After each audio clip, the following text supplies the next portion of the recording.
Olá, pessoal, tudo bem com vocês? E aí, aqui quem fala é o Alessandro, professor de Geografia do Alcubo, certinho?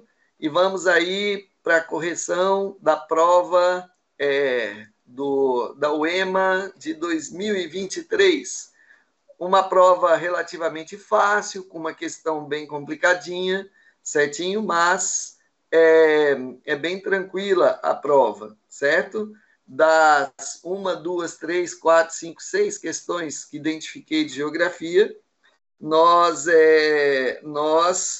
vocês poderiam ter assim garantido, vocês se tivessem feito a prova, acho que teria aí umas 5 questões garantidas de geografia, uma prova de nível fácil, certo? Com uma questão incompreensiva e uma questão complicada, porque foge um pouco do nosso conhecimento de geografia. Certinho? Tudo está mais para o lado da sociologia, mas eu vou comentar essa questão também. Certo? A prova foi realizada no dia 27 de 11 de 2022. Certinho? Tudo bem? Tranquilo? Início à tarde. Lembra que prova à tarde você tem que se alimentar adequadamente para não ter sono. Eu mesmo tenho muito sono à tarde. Certinho? E aqui é o caderno de questões. Vamos lá direto para comentar as questões de geografia. Certinho? Tudo bem? Lembrando que resolução de provas anteriores da universidade que você quer entrar é fundamental para o seu processo de aprendizagem, de conhecimento e aquisição de informação. Beleza? Lembrando que você tem que fazer muitas questões, tem que ter um banco de questões bem conteúdo, bem substancioso, bem com boa quantidade de questões, certo? Utilize os filtros, né, para você realizar as questões a partir do seu estudo, e o comentário das questões é mais uma peça, mais uma ferramenta para você adicionar ao seu processo de aquisição de informação. Beleza? A prova, a geografia está inserida, né, na área de ciências humanas e suas tecnologias, seguindo a lógica do UEMA, né, com as habilidades, né, e as competências, certo? E aí, a primeira questão identificada é a questão número 24, certinho? Tudo bem? Então, vamos fazer o comentário dessas questões para ver o que a gente precisa saber para resolver, ou precisaria saber para resolver essa prova. Analise a imagem e o trecho da reportagem. Então, o que você pode perceber aqui é que nós temos uma queimada, certinho? Uma queimada aqui, beleza? Bom, as queimadas, quando elas aparecem em prova, ela sempre vem acompanhada também do desmatamento, certo? Então, é desmatar e queimar, tudo bem? Então, esse daí é um processo bem típico da Amazônia, certo? Você derruba a floresta úmida, deixa secar e depois taca fogo para limpar o terreno e formar as pastagens, tudo bem? Então, desmatar e queimar dentro do contexto amazônico, estamos falando da Amazônia, é um processo de limpeza diária, de forma bem arcaica, né? Para formar pastagens, acima de tudo. Então, vamos lá. Interesses econômicos por trás da destruição da Amazônia, certo? Aqui está quem escreveu, né? A fonte é bem interessante. Repórter Brasil, tudo bem? Deve ser um texto bem politizado, bem tendencioso ideologicamente. Vamos ver aqui. Na década de 70, apenas 1% da Amazônia estava desmatada. Hoje o índice chega a 20%, segundo o relatório da Procuradoria do Meio Ambiente, e do Ministério Público Federal. Bom, evoluiu então o desmatamento, né? A destruição da floresta acompanhou a evolução do rebanho bovino. Opa, aqui é atividade econômica que gera. Então, realmente é para formar pastagens, né? que passou de 47 milhões de animais em 2000 para cerca de 85 milhões atualmente, né? Lembrando que 2 milhões é meu, é da minha fazenda, eu sou latifundiário lá no Pará, certinho? Beleza? Ó, então nós temos aí, né, bastante reses, né? Quase 40% das 215 milhões de cabeças de gado do país pastam em áreas amazônicas. Beleza. A pecuária ocupa 80% da área desmatada na região, segundo o relatório. Bom, isso aí todo mundo sabe, né? A fronteira agrícola chegando. Então, o motivo desse desmatamento todo é a famosa fronteira agrícola, né? Que chega primeiro com a exploração da madeira, depois com a pecuária e depois, para o fim, a agricultura comercial. Beleza? Então, a fronteira agrícola é, na verdade, o que causa esse avanço do desmatamento pela floresta amazônica. Bom, vamos lá. O aumento exponencial, quer dizer que é acelerado, exponencial, né, da exploração econômica da região amazônica, a partir da década de 60, 70, está relacionado com, ele já diz, rebanho bovino, né? Ele está perguntando uma coisa que já foi respondida no texto. Vamos ver se reitera isso daí, né? Ocupação da região norte por meio de grandes projetos mineradores. O cara falou rebanho bovino, certinho? Beleza? Então tá errado. Interligação da região norte com o restante do país pela estrada de ferro transamazônica. Estrada de ferro transamazônica. É uma estrada de ferro onde passa caminhão, carros. É uma estrada de ferro que até um tempo atrás era de terra. Ai, meu Deus do céu. É rodovia transamazônica, né? Que é uma rodovia de integração que faz com que se interiorize os projetos agropecuários. Exploração predatória da região norte do país, do Brasil. Predatório quer dizer que destrói, né? Está desmatando, então destrói. Pautada nos projetos desenvolvimentistas do Estado, sim, né? Fronteira agrícola entrando por obras do governo, como, por exemplo, as rodovias de integração, o capitalismo, os interesses econômicos capitalistas, o lucro, o progresso, o desenvolvimento entrando na Amazônia através de financiamento de bancos públicos, sim, e sua política de integração, ou seja, está inserido essa entrada da fronteira agrícola a uma política de integrar a Amazônia ao restante do país, a partir, por exemplo, das rodovias de integração. Então, a alternativa correta é a alternativa C, de Alessandro, um menino carinhoso, um menino que gosta muito dos seus alunos. Certinho? Bom, vamos ver a D. Projeção em direção ao norte do país em busca de recursos naturais na floresta amazônica. Se fosse buscar recursos naturais, aproveitaria as riquezas da biodiversidade. E ela está destruindo a biodiversidade. Modernização compulsória da região norte por meio de projetos desenvolvimentistas sem interferência do Estado. Bom, tem interferência do Estado com os grandes projetos, então já está errado aqui. Compulsória, na verdade, o Estado ele cria infraestrutura, dá dinheiro e o capitalismo naturalmente vem pelos seus interesses econômicos. Então, não tem uma modernização compulsória, certinho? Então, está errado também.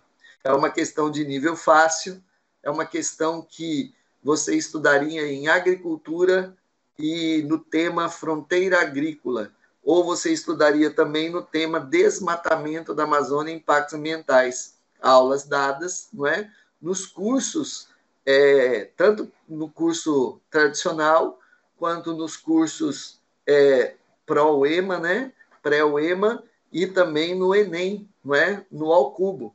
Então, isso daqui são aulas dadas na disciplina de geografia, certinho? Se vocês quiserem conhecer, quem não é, né, aluno ao cubo ainda, acesse o site do Ao Cubo, as redes sociais do Ao Cubo e vê os resultados, não é, das aprovações nos vestibulares e observa também, não é, os comentários dos ex-alunos, o tanto que o Alcubo contribuiu para a sua vitória, para a sua aprovação.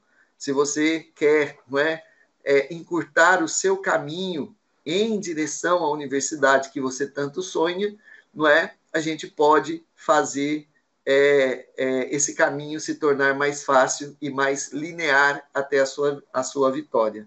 Certinho? Isso é fundamental, é por isso que é um dos cursinhos que mais cresce no Brasil. Beleza? Então, vamos lá, vamos continuar aqui. Bom, essa questão aqui, ela é uma questão de história, né? Da greve de 51, relacionada à história do Maranhão, beleza? Então, vamos deixar de lado. E vamos aqui na questão 26, beleza? Questão 26 é uma questão que eu, sinceramente, poderia ser explorada mais na sociologia, né? Na disciplina da sociologia, certo? E é uma questão, eu achei complicada essa questão, porque você tinha que conhecer um pouco do que se chama de metodologia de aplicação do censo, não é, pelo IBGE. Mas vamos lá. Texto 1. O Instituto Brasileiro de Geografia e Estatística iniciou na última segunda-feira, primeiro, a coleta do Censo Demográfico de 2022. O censo é consultar toda essa é a ideia, né? Consultar toda a população, não é? Para fazer um levantamento concreto, não é? Da dinâmica demográfica, até econômica e de outras áreas, né? Da população brasileira. Serão recenseadas todas as pessoas residentes no território nacional. Não é uma amostragem, então tem que, teoricamente, consultar todos, né? E no Distrito Federal ao longo dos próximos 3 meses. Beleza? Os recenseadores do IBGE visitarão 89 milhões de endereços, sendo 75 milhões de domicílios. A estimativa é que sejam contadas cerca de 215 milhões de pessoas. O censo brasileiro é uma das maiores operações censitárias do mundo. No auge da operação, em torno de 183 mil recenseadores irão de porta em porta em todos os 5.570 municípios. Eu acho que eles esqueceram de mim, porque, teoricamente, na minha casa ninguém bateu, certinho? Bateu uma testemunha de Jeová uma vez, né? E também bateu umas pessoas que eu contatei para a minha festa particular. Mas o IBGE não bateu, não. Então, eu acho que eu não existo no recenseamento. Que doideira, né? Mas tudo bem, né? Está aqui, então tem que acreditar. Às vezes eu confundi alguém com, né, alguém diferente que era o IBGE e eu não percebi, né?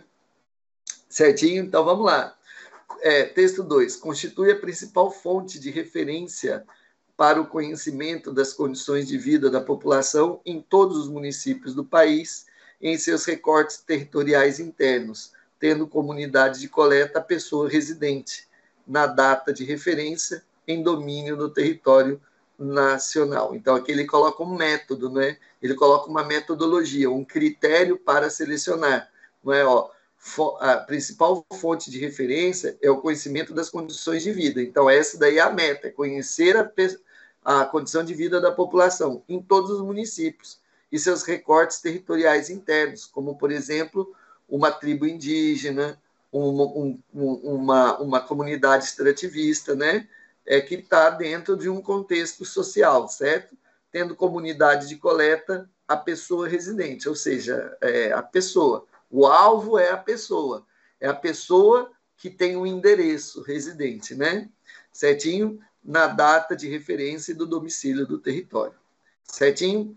Qual das opções apresenta realização específica do centro? Então, ele quer saber o seguinte: dentro do universo social, o que poderia ser um exemplo de recorte específico? O que seria um recorte específico? Certinho? Beleza? Por exemplo, utilização de questionário básico e do questionário de amostra para coleta de dados da população. Isso não é um recorte específico. O que é um recorte específico? O recorte específico é assim, ó, você tem uma cidade, não é? Um município em que você tem uma comunidade se socializando. E dentro do município você tem uma área delimitada, uma reserva indígena, uma reserva quilombola ou uma reserva extrativista, em que as pessoas vivem ali dentro, certo? Esse seria o recorte dentro do universo social. Beleza? Tudo bem? Tudo bem? Vou dar um exemplo para vocês. Imagina numa sala em que o professor está dando aula e ele fala assim, pessoal, gostaria de saber quem gosta de chocolate. Então, isso seria um censo geral. Ele não recortou ninguém. Ele não fez dentro da sala um recorte.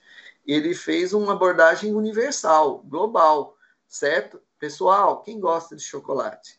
E aí tem 40 pessoas na sala e eles disseram sim ou não para gostar de chocolate. Isso daí não tem recorte nenhum. Agora, imagina se o professor chega na sala e observa e fala assim, olha, aqui dentro da sala tem o universo total, né, que é o grupo social da sala, e você tem ali, ele percebe que ali tem pessoas que vieram com a camisa do Vasco, com a camisa do Flamengo, certinho? Com a camisa do São Paulo e do Palmeiras. E ele faz um recorte, ele fala, pessoal, eu gostaria de saber quem é o vascaíno que gosta de chocolate. Você percebeu que dentro do universo social chamado sala, ele fez um recorte específico. Ele fez uma pergunta especificamente para a comunidade vascaína, certo?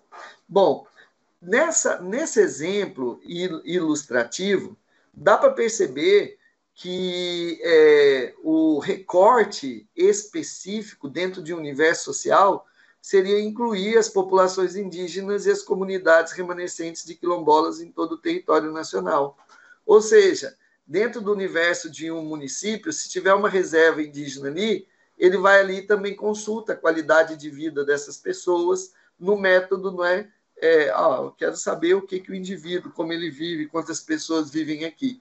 Isso seria um recorte. Lembra que ele está dizendo, olha só, que referência ao conhecimento, deixa eu ver aqui, Cerrado Brasileiro, olha aonde que está aqui, ó, coleta de censo demográfico, são recenseadas todas as pessoas inteiro e no distrito ao longo dos próximos. Os recenseadores do IBGE visitarão 89 milhões, né?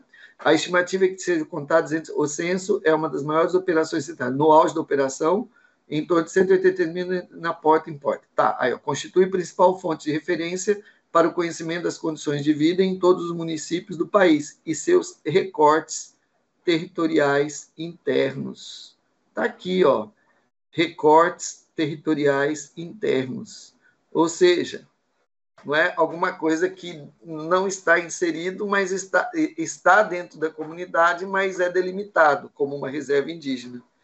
Aí ele coloca, ó, realização específica do censo, certo? Recorte específico, recorte específico.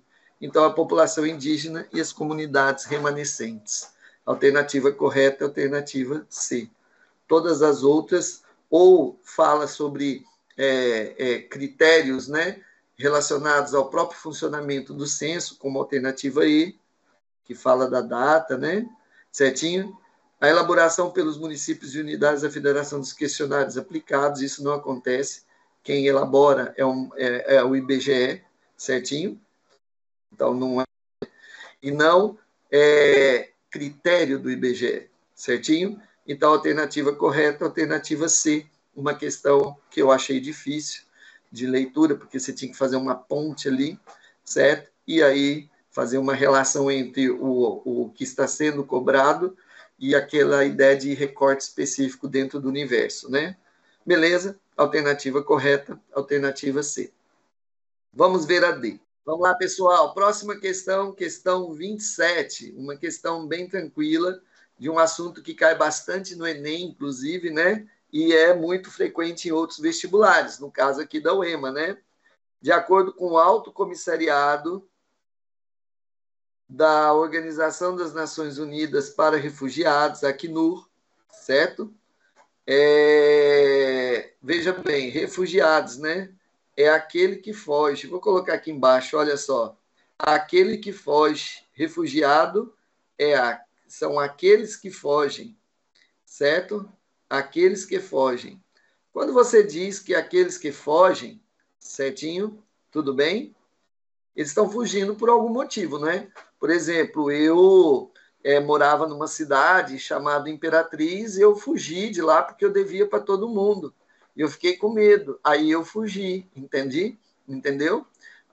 Hoje eu estou na Noruega, eu moro na Noruega, certo? Um lugar bem longe que ninguém me encontra, certinho? Em falar nisso, vou até falar, oi, credores, né? Se alguém tiver aí assistindo Imperatriz, vão ficar com muita raiva. Eu não vou dar meu endereço aqui na Noruega, não. Ó, mas é aquele que foge. Aquele que foge, ele foge por algum motivo, né? Geralmente, aquele que foge, o motivo são as guerras, são as perseguições de um grupo em relação a outro. Aquele que foge, ele está fugindo da morte, muitas vezes, né? Porque o grupo rival, às vezes, pratica limpeza étnica, genocídio, né? Então, você tem essa problemática. Então, se você coloca toda a culpa nas guerras e nos conflitos étnicos com conotações de limpeza étnica, você já pode dizer que aqueles que fogem, a maioria estão em três lugares que você tem que lembrar, certo? No Oriente Médio, beleza?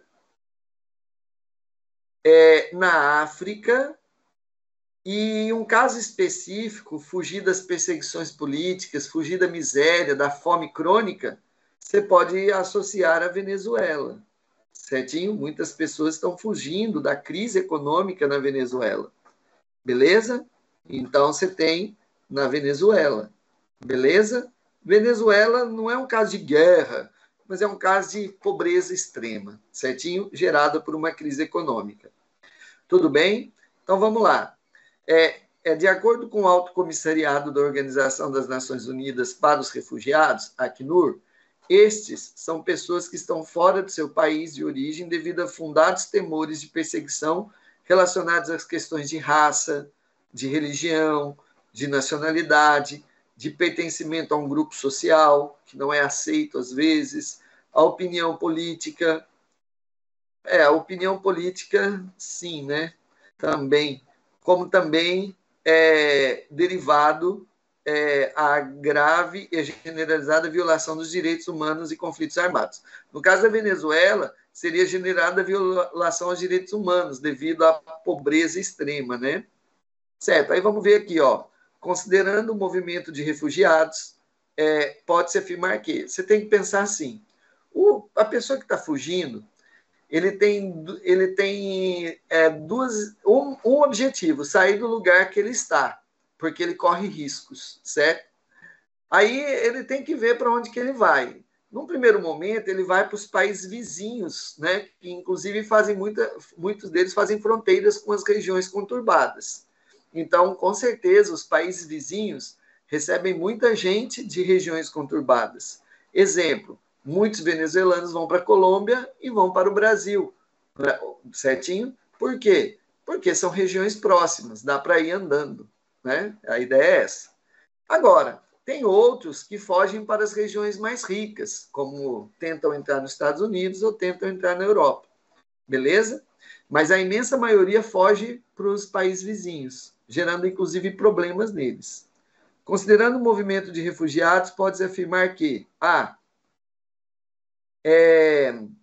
Síria, Israel e o Irã são os países asiáticos que mais perdem refugiados. Israel não. Certinho? A Síria também nem tanto. Bom, a Síria sim, por causa da guerra na Síria, né? E o Irã, por perseguições religiosas, mas não chega a ser tanto, né? Agora, a Síria sim, devido o Estado Islâmico gerar limpeza étnica, principalmente em relação à população curda. Então, mas Israel não, então está errado. Na verdade, Israel atrai muita gente, né? Certo? A Europa é o continente que mais recebe refugiados venezuelanos e haitianos. Não. Haitianos é os Estados Unidos. E o Brasil, num determinado período, que o Brasil estava em missão de paz lá, era, né, comandava uma missão de paz. Os venezuelanos é mais os Estados Unidos também, a Colômbia e o Brasil. Então está errado aqui. Refugiados ucranianos, desde o início do conflito com a Rússia, se deslocam com destino final à Europa Ocidental e não Oriental. Certo? Se deslocam para os países vizinhos e principalmente para a Europa Ocidental. A Europa Oriental, não. Certinho? Então está errado também. Beleza? Tudo bem? Tá, ó. A Turquia e o Paquistão são os países que mais recebem refugiados sírios. Sim, a Turquia, o Paquistão, o Iraque, o Líbano, certinho? A Turquia, sim, beleza? O Paquistão, ele recebe também, né? Essa questão, na verdade, ela é muito contestada por causa do Paquistão aqui, está longe demais da Síria, né? Dos conflitos sírios. Mas ele recebe também, por causa da chamada irmandade religiosa, certo? Bom, eu não concordo muito com essa questão. Eu acho que tem outros países vizinhos que recebem muito mais sírios, né? Os sírios, por exemplo, poderia ser citado a Europa, que muitos foram para lá. A Turquia, sim. Tem outros países vizinhos que também recebem, né? Mas o lance é que você tem que lembrar que um dos países vizinhos, eles são xiitas, né? Muitos deles. E, na verdade, o Paquistão, a Síria já é alauíta, é sunita, né? Então, esse daí é um problema também. Beleza? Bom, é a resposta correta, não concordo muito. Eu acho que a Turquia, sim, mas o Paquistão é contestado. Deveria ter outros ali, mas o Paquistão realmente recebe bastante. Beleza? Os atuais refugiados da Europa Ocidental não tem refugiados. O que tem é da Europa Oriental para a Europa Ocidental, certo? Então, os problemas estão na Europa Oriental e não na Europa Ocidental. Então está errado também. Beleza? Tudo bem? Tranquilo? Alternativa D é a alternativa correta. Vamos aqui nesta, que é a questão número 28. A 28 é uma questão bem simples, é uma questão de cartografia, né? É uma questão técnica, você tem que saber alguns conceitos. Na era da globalização, a qual nos encontramos, o ensino traz novos desafios aos educadores, como eu sou um educador. A cartografia digital, nesse caso, né? A cartografia que hoje é digital, acima de tudo, certo? E suas tecnologias vêm sendo empregadas de forma crescente no ensino público paulista. E esta integração da cartografia das geotecnologias à educação escolar contribui para que os alunos sejam capazes de melhorar e entender as relações entre o meio ambiente e a sociedade. Porque a cartografia ela contribui para a geografia entender o espaço geográfico, né? Certo. Para tanto, é necessário difundir, popularizar e explorar essas geotecnologias no ensino básico, conforme sugere o INPE, né? Que é o Instituto Nacional de Pesquisa. Bom, pessoal, o texto é bonito, o texto é lindo, maravilhoso, mas ele não quer nem saber nada do texto, ele quer saber se você sabe algumas temáticas sobre cartografia. Então, vamos nelas aqui, né? Sobre as temáticas são feitas as seguintes informações. A projeção cartográfica é resultado de um conjunto de operações que permite representar no plano, por meio de paralelos e meridianos, os fenômenos que estão dispostos na superfície esférica. O que é a projeção cartográfica? É uma técnica da cartografia para diminuir as deformações que você vai ter no mapa, quando você desenha uma grande área. Lembra que uma grande área como o mundo, globo, né? Ela é uma figura tridimensional. Quando você coloca na folha, ou desenha na folha, né, os contornos dos países, dos continentes, que você tira do globo, que é uma geóide, uma esfera tridimensional, você está transferindo o desenho que está numa esfera tridimensional para uma folha que é uma esfera que é bidimensional. Então, quando você muda de dimensão, você cria grandes deformações. E aí você tem aí as projeções para amenizar, olha só, amenizar essas deformações. Então, tá certo. Então, olha só. Então, essa daqui tá certo. As projeções cartográficas é o resultado de um conjunto de operações que permite representar na folha, por meio de paralelos e meridianos, os fenômenos que estão dispostos na geóide, que é tridimensional. Certo? Professor, por meio de paralelos e meridianos, na verdade, para você pegar os pontos, né, da esfera e transferir para o plano, que é a folha, você vai esquadrinhar para você ter uma orientação melhor na compactuação dos pontos, de onde você tira e onde você põe, certinho? É como se fosse aquele jogo War, né, que você é tudo quadriculado, para você o quê? Para você meio que dimensionar essa transposição de pontos. Então tá certo, tá tudo certinho aqui. Vamos lá, vamos na segunda. O dia e a hora no início dos solstícios e dos equinócios se mantêm constantes o ano todo? Claro que não. Dia e hora não é solstício. Solstício é quando o raio solar bate 90 graus em um dos trópicos, ou trópico de Capricórnio, ou trópico de Câncer, dependendo do dia, né? Por exemplo, 22 de dezembro, 21 de dezembro, 22, o solstício está, que é o solstício de verão, o Sol bate 90 graus aonde? Bate 90 graus no Trópico de Capricórnio, é o início de verão no hemisfério sul. O equinócio é quando bate 90 graus no Equador. Nós estamos no dia 25/9, gravando esta aula. Há 3 dias atrás, nós tínhamos o equinócio, né? Porque o Sol bateu exatamente em setembro, 22 de setembro, aonde? No Equador. E aí começa a primavera no hemisfério sul e o outono no hemisfério norte. Então, não é constante, vai variando de acordo com os dias do ano. Os sistemas de informações geográficas, SIG, são resultado crescente da utilização de conjuntos de mapas digitais, da cartografia digital, né? Elaborados com base em imagens de satélites, chamado de sensoriamento remoto, e o auxílio de sistemas de posicionamento global, GPS, não é? Através de informações coletadas via satélites e de banco de dados georreferenciados. Georreferenciados quer dizer que são mapeados, né? Então tá certo, isso daqui é a cartografia digital que eu falei para vocês. Sensoriamento remoto, não é? Dados via satélites, aerofotometria, certinho? A cartografia temática é um mapa temático, é aquele que tem um tema. Por exemplo, se tiver um mapa aqui falando assim, Brasil relevo, o tema é relevo do Brasil.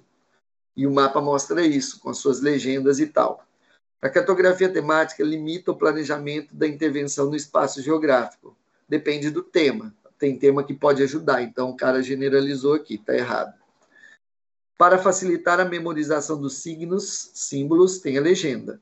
Principalmente nos mapas, podemos explorar a analogia entre a sua forma e os que representam.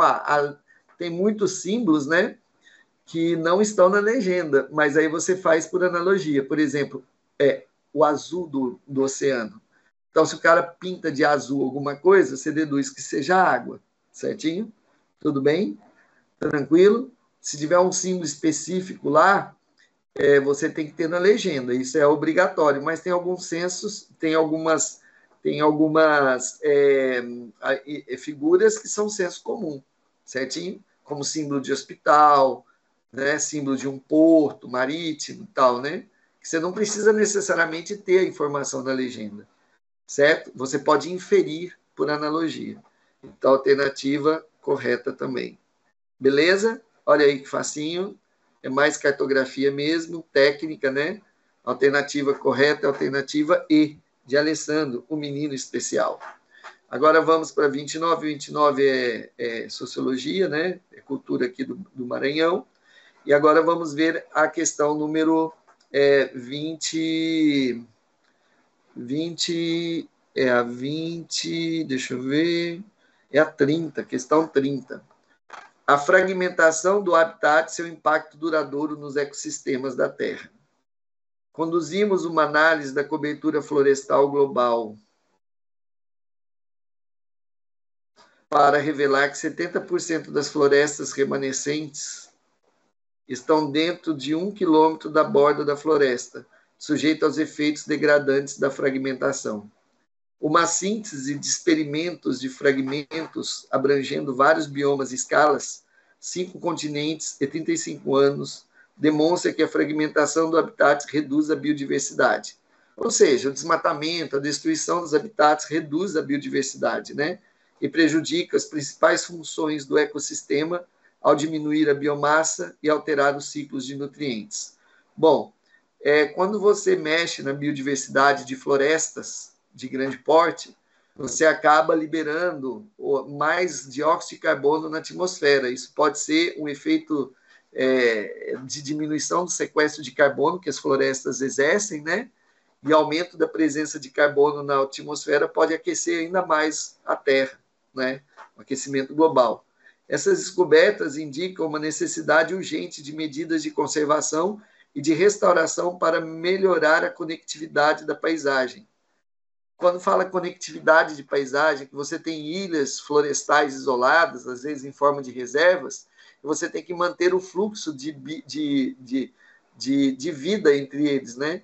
Aí, aqui no Brasil, tem a técnica dos corredores ecológicos, que tentam conectar núcleos florestais, né? Certo? O que reduziria a faixa de extinção e ajudará a manter os serviços ecossistêmicos, como a polinização, não é? De uma área, certinho? Tudo bem? Lembra que os animais circulando, eles são agentes polinizadores. Então, ele deduz aqui que os corredores ecológicos eles teriam uma função de conectar esses núcleos florestais, né? Bom, as interferências humanas em regiões florestais têm como consequência... o cara fala tão bonito de corredor ecológico, achava que ia cobrar alguma coisa de corredor ecológico, alguma coisa parecida, para manter a conectividade entre os núcleos florestais. Aí o cara vem com uma questão de consequência de desmatamento e por aí vai, né? Pelo amor de Deus, né? Certinho? Tranquilo? Então vamos ver aqui, ó. Vamos dar uma olhada aqui, ó. Quais são as consequências, né, da interferência humana em regiões florestadas? Vamos lá. Diminuição dos índices pluviométricos devido à redução da transpiração das plantas. As plantas, elas evapotranspiram através da abertura e fechamento dos estômatos, nas trocas gasosas, né? E aí libera-se umidade também. Então, esse tipo de função seria extintiva, à medida que você desmata, certinho? Olha, eu estou dando tchau para vocês. Se eu pego para vocês aqui, onde que tá? Tá aqui, ó. Tchau para vocês. Se eu pego e corto minha mão, não vai ter mais tchau. Então, veja bem, a floresta evapotranspira, certinho? Se ela evapotranspira é porque ela existe. Se você desmata, ela deixa de existir. Então, vai ter menos umidade na atmosfera. Isso pode afetar, por exemplo, os rios aéreos e provocar menos chuva no sul do Brasil, porque muito das chuvas, né, que acontecem lá no sul, sudeste do Brasil, vai pelos rios aéreos, que é a umidade gerada pela Amazônia. Então, a alternativa correta, a alternativa A, de I love you. Certinho? Aí, ó. Manutenção das atividades extrativistas. Você desmata a floresta, aí que você vai catar coco como? Olha o coco, né? É porque tem árvore, então tem coco, né? Tem o coqueiro ali. Aí você desmata, você vai catar coco como? Doido. Claro que não, né? Ó, ocorrência de crescimento nos últimos anos de biomas tropicais. Não, o que acontece é o crescimento de biomas, não é? Que são mais pobres, que assumem o lugar dos biomas tropicais. Por exemplo, o processo de savanização na Amazônia, quando o ambiente amazônico ele deixa de existir e o que vem é um cerrado mais pobre. Isso pode acontecer, mas biomas tropicais expandindo, não. Diminuição das pragas devido ao equilíbrio da cadeia. Não, se você desmata, se você joga insumos agrícolas, você desequilibra os níveis tróficos das cadeias alimentares, não é? Você pode gerar superpopulação de um predador, você pode desaparecer com os alimentos de um outro predador e tal, né? Então você gera desequilíbrio. rebaixamento do aquífero devido à maior infiltração de água das chuvas no subsolo. Não, se você tem desmatamento, a absorção diminui, chove, infiltra mais água. Então você vai ter o quê? Você não vai ter um rebaixamento do aquífero, certo? Então isso é bem relativo, então está errado também, certo? Então a alternativa correta realmente é a diminuição da umidade provocada por desmatamento. E a derradeira, a última questão, né, de uma sequência de provas, é a questão 31, certinho? Bom, a questão 31 poderia ser tratada na sociologia também. Ó, o texto trata da relação do homem com o poder e suas consequências. Ó, quando o poder dirige o homem à arrogância, né, quem gosta do poder, geralmente ele se sente mais superior, né, quem está no poder. A poesia lembra de suas limitações. Poesia. Quando o poder limita a área das preocupações do homem, a poesia lembra da riqueza e da diversidade da existência. Quando o poder corrompe, a poesia limpa. Então ele estava falando aí de uma função crítica da poesia, né?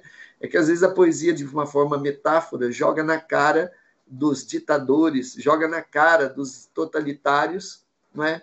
O que eles acabam, vamos dizer assim, inibindo, né? Que é a liberdade, né? A esperança, essas coisas.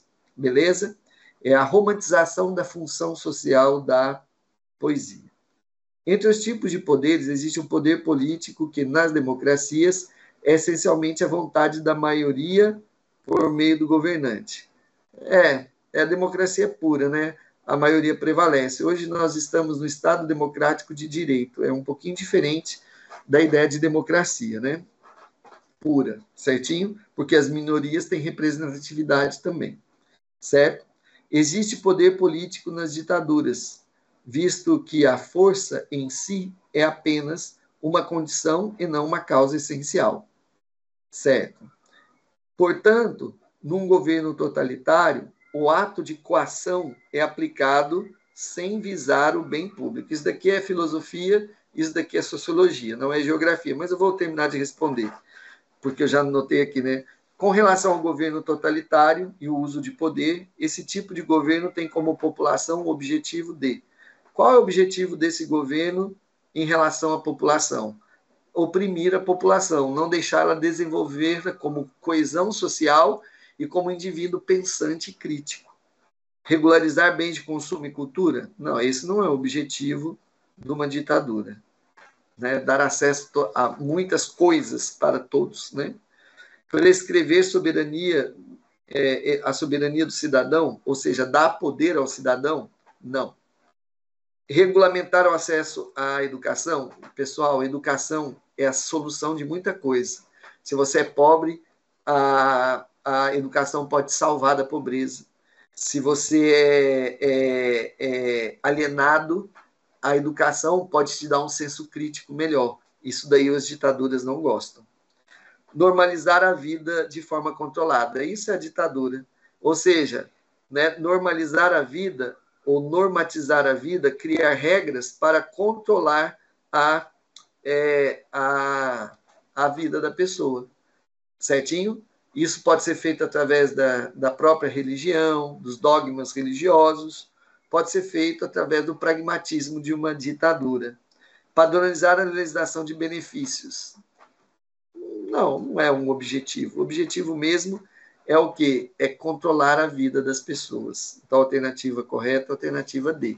Depois, a professora de sociologia, professor de filosofia, pode explicá-la novamente, certinho? E com mais habilidade que eu, certinho? Beleza? Essa questão aqui, que eu respondi como geografia, mas com certeza de filosofia ou qualquer outra coisa, certo? Tudo bem? Beleza, fechamos aqui, então, uma prova 2023. Espero que vocês tenham gostado aí da sequência de provas. Se vocês não viram os vídeos anteriores, dê uma olhada, que vocês vão ter as provas lá todas corrigidas de 2020 para cá. Certinho? Desejo para vocês uma boa sorte aí nos seus estudos. Está chegando a prova, né? E aí a gente vai comentando, a gente vai ter ainda aqui no canal do YouTube as geografias regionais, no caso do Maranhão, certinho? Que é o alvo de vocês aí que está assistindo essas aulas. Beleza? Tudo bem? Então, um abraço, até mais para vocês. Tchauzinho.